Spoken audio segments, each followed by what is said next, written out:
সকলকে সালাম জানিয়ে আজকের ভিডিও শুরু করছি। আজকের ভিডিও মূল আলোচনার বিষয় যে সুপারিশপ্রাপ্তদের বদলির চালুর দাবিতে আলটিমেটাম, নতুন কর্মসূচির ঘোষণা। হ্যাঁ, এখন যারা সুপারিশপ্রাপ্ত হয়েছিলেন এনাদের বদলির দাবির যে আলটিমেটামটি সেখানে কি বলা হয়েছে সে বিষয়ে আজকে আমরা আলোচনা করব এবং বদলি যে বিষয়টি এটি কতটুকু কার্যকর হতে পারে মাদ্রাসা প্লাস হচ্ছে মাধ্যমিক শিক্ষা পর্যায়ের, সে বিষয়টি আমরা আজকে জানবো। এখন এখানে যদি আমরা একটি নিউজ পেপার ফলো করি সেখানে এনটিআরসি থেকে বলা হয়েছে যে বেসরকারি শিক্ষক নিবন্ধন ও প্রত্যয়ন কর্তৃপক্ষ এনটিআরসির সুপারিশ নিয়োগ প্রাপ্তদের বদলির চালুর দাবিতে আলটিমেটাম দিয়েছে শিক্ষকরা। এই সঙ্গে নতুন কর্মসূচি ঘোষণা করা হয়েছে। রবিবার 5 আগস্ট জাতীয় প্রেস ক্লাবের সামনে আয়োজিত এক সংবাদ সম্মেলনে নতুন কর্মসূচি ঘোষণা করেন ইউনিট অফ রিসার্চ এর মুখপাত্র এ এইচ বাবলু।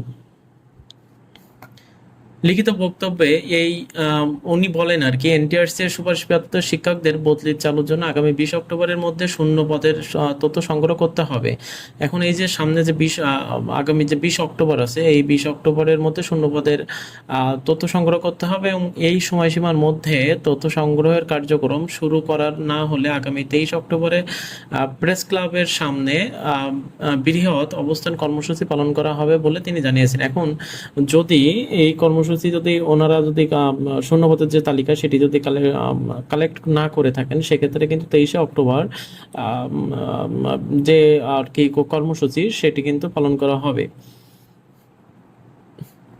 তিনি বলেন যে এনটিআরসির কর্তৃপক্ষ সুপারিশপ্রাপ্ত এমপিওভুক্ত শিক্ষকরা নিজ বাড়ি থেকে শত শত কিলোমিটার দূরে নিয়োগপ্রাপ্ত হয়ে শিক্ষা বিস্তারের গুরুত্বপূর্ণ ভূমিকা রেখে আসছেন। নিয়োগপ্রাপ্ত হওয়ার পরে শিক্ষক নিয়োগ নীতিমালা 2015 অনুসারে দূরে নিয়োগপ্রাপ্ত শিক্ষকরা নীতিমালা 7 নম্বর ধারার মাধ্যমে পরবর্তী নিয়োগ আবেদন করে তাদের কর্মস্থল পরিবর্তন করে বাড়ির কাছাকাছি যেতে পারেন। এখন যে নীতিমালাটি ছিল, এখন 2015 সালের কিন্তু এই নীতিমালাটি করা হয়েছিল। এই নীতিমালার কিন্তু 7 নম্বর যে ধারাটি ছিল এই ধারাতে কিন্তু বলা হয়েছিল যে একজন শিক্ষক, নিয়োগপ্রাপ্ত শিক্ষক, তিনি তার কর্মজীবনে তিনি যদি চান সেক্ষেত্রে কিন্তু উনি ওনার বাড়ির পার্শ্ববর্তী কোনো বিদ্যালয়ে উনি কিন্তু বা স্কুলে উনি কিন্তু চাকরি করতে পারবেন, বদলি নিয়ে চাকরি করতে পারবেন।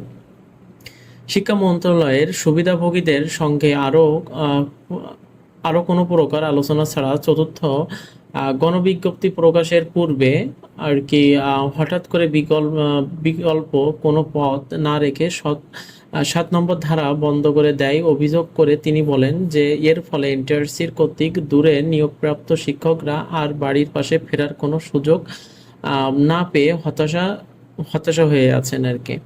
এখন সেখানে কি বলা হয়েছে যদি আমরা একটু ডিটেলসে বলি সেক্ষেত্রে কি যে এখানে যে 7 নম্বর যে এটি ছিল আর কি, 7 নম্বর যে রুলসটি ছিল, এখানে কিন্তু 7 নম্বর ধারায় যে ধারাতে বলা ছিল যে নিয়োগপ্রাপ্ত শিক্ষকরা বদলি কার্যক্রম থাকবে আর কি, কিন্তু সেই 7 নম্বর ধারা কিন্তু চতুর্থ যে গণবিজ্ঞপ্তি প্রকাশের যে পূর্বে হঠাৎ কিন্তু 7 নম্বর ধারা কিন্তু বন্ধ করে দেওয়া হয়। আচ্ছা, তারপরে কি বলা হয়েছে, তারা বিরামহীনভাবে শিক্ষা মন্ত্রণালয় শিক্ষা অধিদপ্তরগুলোতে যোগাযোগে অব্যাহত রাখেন এবং বিভিন্ন ধরনের আন্দোলন কর্মসূচির মাধ্যমে সংশ্লিষ্টদের দৃষ্টি আকর্ষণের চেষ্টা করে জানিয়েছেন আর কি। এনারা জানিয়েছেন তিনি 3 বছর এই চেষ্টার পর 2024 সালের ডিসেম্বর এনটিআরসি কর্তৃক সুপারিশপ্রাপ্ত শিক্ষকদের জন্য বর্তমান আবর্তনকালীন সরকার সাবেক শিক্ষা উপদেষ্টা ওয়াহিদ উদ্দিন মাহমুদ বলেন যে শিক্ষা মন্ত্রণালয় একটি বদলির নির্দেশ প্রণয়ন করে। এখন এই বদলির নির্দেশ কিন্তু ওনারা প্রণয়ন করে থাকে।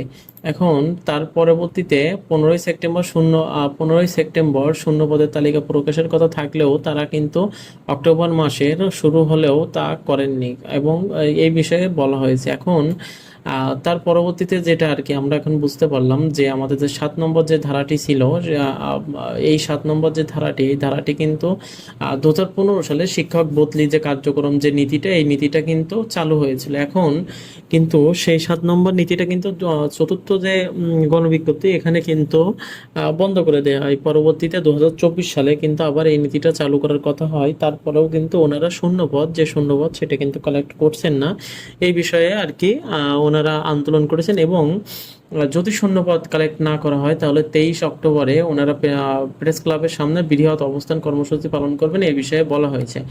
আর এই যে নিউজটি আজকে আমি দিচ্ছি এটা হচ্ছে 5 অক্টোবর 2025 সালের নিউজ এটা। এখন আপনারা এই বিষয়টি একটু গভীরভাবে যদি দেখেন তাহলে বুঝতে পারবেন অবশ্যই। আর আপনাদের কাছে এখন যেটুকু মনে হয় যে আমার যেটুকু মনে হয় যে কার্যক্রম হয়তোবা শুরু হয়ে যাবে খুব দ্রুতই এই বদলি কার্যক্রমটা শুরু হয়ে যাবে। আপনারা ধৈর্য ধরে থাকুন এবং তাছাড়াও যে আমাদের যে অবস্থান যে কর্মসূচি যেগুলো দাবির কথা বলা হয় যে সেগুলো চালিয়ে যেতে থাকলে অবশ্যই খুব দ্রুত একটি আশার আলো পাওয়া যাবে। এখন আপনাদের কাছে আমার একটি অনুরোধ, আপনারা যদি আমার ইউটিউব চ্যানেল নতুন হয়ে থাকেন অবশ্যই সাবস্ক্রাইব করবেন। ধন্যবাদ।